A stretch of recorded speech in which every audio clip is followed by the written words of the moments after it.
Rated T for Teen.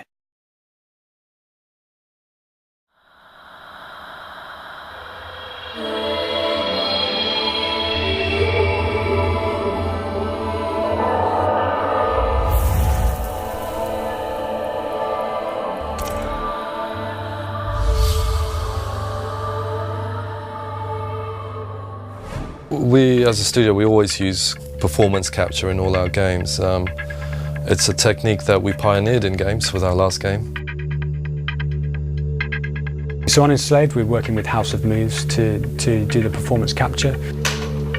This is my first mocap experience. Yeah, it's awesome. I did work with Andy on his last project. We've both got a kind of background in physical theatre, which is the kind of theatre where you don't have many props and the actors try and create everything in the imagination of the audience. Performance capture really needs to be clarified. It needs to be explained to people. It's becoming a huge part of the industry. What it involves is bringing actors into a studio, motion capture studio, where we mark them up all on their body and on their faces. They have mics on their heads as well, and they basically perform totally naturally, just like any other actor would in a movie or in a TV show. Okay, I need a few minutes to get this open. You keep watch, make sure no one sees us. We had 3 days of rehearsal before we started any kind of actual capturing, where Tamim and Andy and I got to sit down and really plot out from the beginning each scene. Monkey! Yeah. We got one problem. Yeah, what's that? It's a license to have fun, to create as part of an ensemble. Admittedly, quite a small ensemble, but you know that you're creating an imaginary event. Are they mechs? So these are mechs, not slaves that are coming to attack? Yeah, the mechs. We're reaching a point now where people are beginning to understand there's a necessity, there's a human need in having storytelling impact in gaming in a big way. I think Ninja Theory have been pioneers in that respect. As an attitude towards recording VO,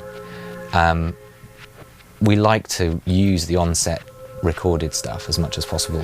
When they're capturing the motion capture, we capture the voice as well, because unlike in film you will often replace a large percentage of the dialogue after the film's been done. But in a game, with mocap, it's a different actor, when I say a different actor, the character looks completely different.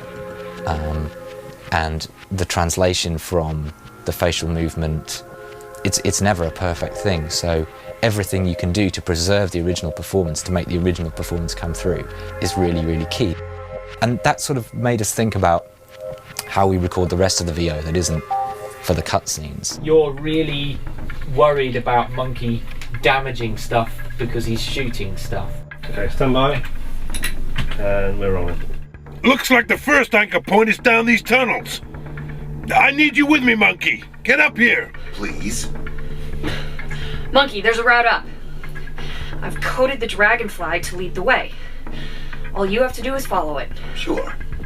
Usually in a VO session you've got an actor and they've got to be just here, and the microphone's just there, and they've got to direct their voice at the mic. They can't move about. We decided to use the same microphones that we used on set, but that also has a really nice effect of freeing the actors. So we had them all with head mics like they had in the mocap session, and that just means they're free to jump about, lie on the floor, roll around, and they did, without thinking. They just do all of the things that the characters are doing in the game whilst they're delivering the lines, and it just gives so much life to the performance. Whoa! Let me disable the security systems. Yeah, sounds like we're gonna have a bit of mech action in here pretty soon.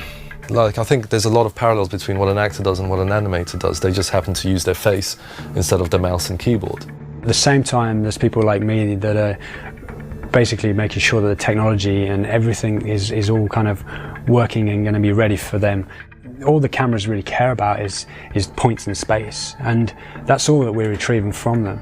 We're also capturing traditional video footage of them because we don't want to lose sense of their performance. So we want to do justice to it and record it like a conventional film, because that's how it's going to be edited together. Are you and Trip? And me and Trip what? Are you together?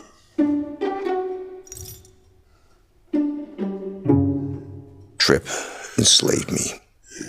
And if I don't do what she says, she causes me a lot of pain. And if I still don't do what she says, she kills me. All right. And if you do it right, it draws you totally in and you totally believe that character's real. I'm not the kind of guy to go muscling in. Pixie. She can hear every word we say.